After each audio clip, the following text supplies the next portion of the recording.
अजितदादा यांच्यानंतर उपमुख्यमंत्री पदासाठी मोठं भाकीत यांना मिळू शकते उपमुख्यमंत्री पदाची संधी। नमस्कार, मी इक्बाल रेटरेकर, सकलमध्ये आपलं स्वागत आहे। अजित पवार यांच्या जाण्याने संपूर्ण महाराष्ट्र हळहळला। त्यांच्या जाण्याने महाराष्ट्राच्या राजकारणात मोठी पोकळी निर्माण झाली आहे। राष्ट्रवादी काँग्रेसची देखील मोठी हानी झाली आहे। मात्र या कठीण परिस्थितीतून राष्ट्रवादीला पुढे घेऊन जाणे हे देखील मोठी जबाबदारी असणार आहे। कारण अजितदादा पवार म्हणजे स्पष्ट बोलणारं व्यक्तिमत्व, कामाचा माणूस अशी ओळख त्यांनी जनमानसात निर्माण केली होती।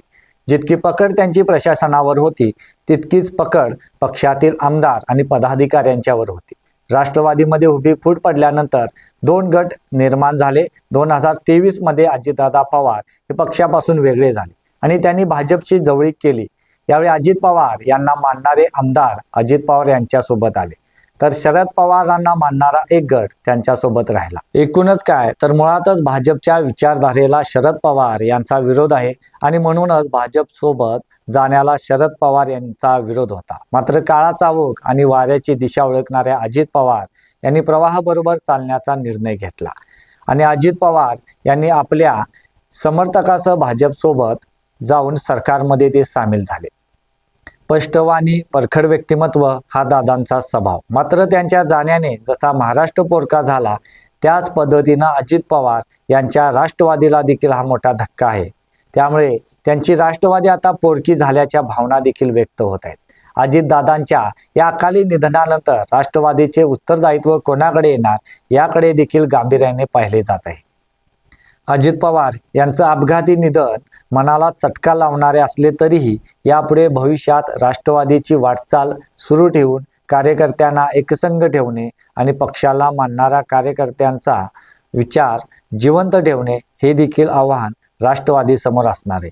त्यामुळे अजितदादांच्या नंतर राष्ट्रवादीचं उत्तरदायित्वावर आता चर्चा होत असताना अजितदादांच्या तोडीस तोड असणारा नेता आणि अजितदादा यांच्यासारखा परखड चेहरा सध्या तरी राष्ट्रवादीकडे नाही। मात्र राष्ट्रवादी जिवंत ठेवण्यासाठी पक्षाची सूत्रे कोणाच्या तरी हातात देणे हे देखील महत्त्वाचं असणार आहे। त्यामुळे राष्ट्रवादीबाबत अनेक पर्याय आता समोर येत आहेत।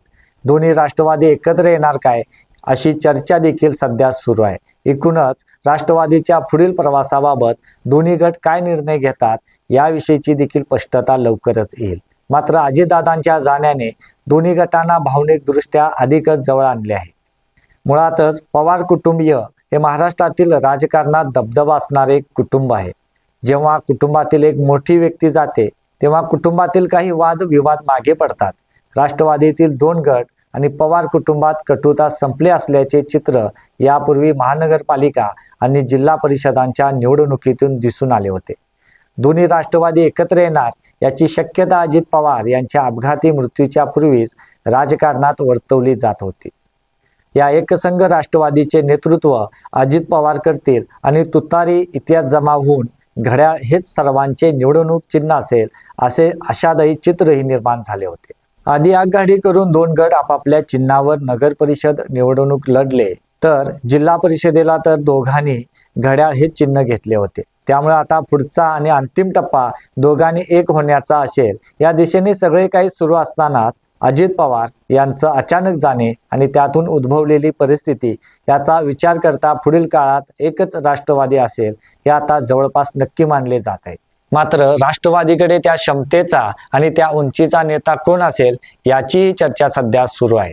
राष्ट्रवादीची विस्कळीत घडी नीट करण्याची जबाबदारी 85 वर्षीय शरद पवार यांच्यावर आली आहे। आपला पक्ष आणि पुतण्याचा पक्ष याचे एकच घर नव्याने बांधण्याची जबाबदारी त्यांच्यावर असेल। त्यांच्यासोबतच प्रफुल्ल पटेल, सुनील तटकरे, सुप्रिया सुळे, जयंत पाटील आणि शशिकांत शिंदे हे पुढील वाटचाली संदर्भात कोणता निर्णय घेतात याकडेही राज्याचं लक्ष आहे। तर उपमुख्यमंत्रीपद राष्ट्रवादीकडे आल्याने या पदावर राष्ट्रवादीतून कोणाला तरी संधी द्यावी लागणार आहे। भावनिकदृष्ट्या विचार केल्यास अजित पवार यांच्या पत्नी खासदार सुनेत्रा पवार यांचा देखील उपमुख्यमंत्री पदासाठी विचार होऊ शकतो। या संदर्भात राष्ट्रवादीच्या आमदारांची नुकतीच बैठक देखील पार पडली। राष्ट्रवादीच्या आमदारांनी या बैठकीत पक्षनेतेपदी खासदार सुनेत्रा पवार यांची निवड करण्याबाबत निर्णय घेतला असल्याचंही समजतंय। याशिवाय राष्ट्रवादीचे प्रदेशाध्यक्ष सुनील तटकरे, मंत्री छगन भुजबळ, खासदार सुप्रिया सुळे, प्रफुल्ल पटेल, आमदार जयंत पाटील आदींच्याकडे उपमुख्यमंत्री पद येण्याची शक्यताही नाकारता येत नाही. मात्र भाजपच्या विचारधारेची फारकत घेतलेले शरद पवार यांनी भाजपमध्ये जाण्यास यापूर्वीच नकार दिला होता. त्यामुळे भाजपसोबत यायचे किंवा नाही याबाबत शरद पवार काय निर्णय घेतात तेही महत्त्वाचे असेल. भाजपचे दिल्ली आणि मुंबईतील नेतृत्व राष्ट्रवादीच्या कोणत्या चेहऱ्याला उपमुख्यमंत्रीपदी संधी देणार हे देखील पाहावं लागणार आहे. मात्र सध्या तरी अजितदादा पवार यांच्या अपघाती मृत्यूनंतर त्यांच्या पत्नी खासदार सुनेत्रा पवार यांचंच नाव उपमुख्यमंत्री पदासाठी अधिक चर्चेत आहे. आजचा आमचा व्हिडिओ आवडल्यास लाईक करा, शेअर करा आणि सकलमला सबस्क्राईब करा. धन्यवाद.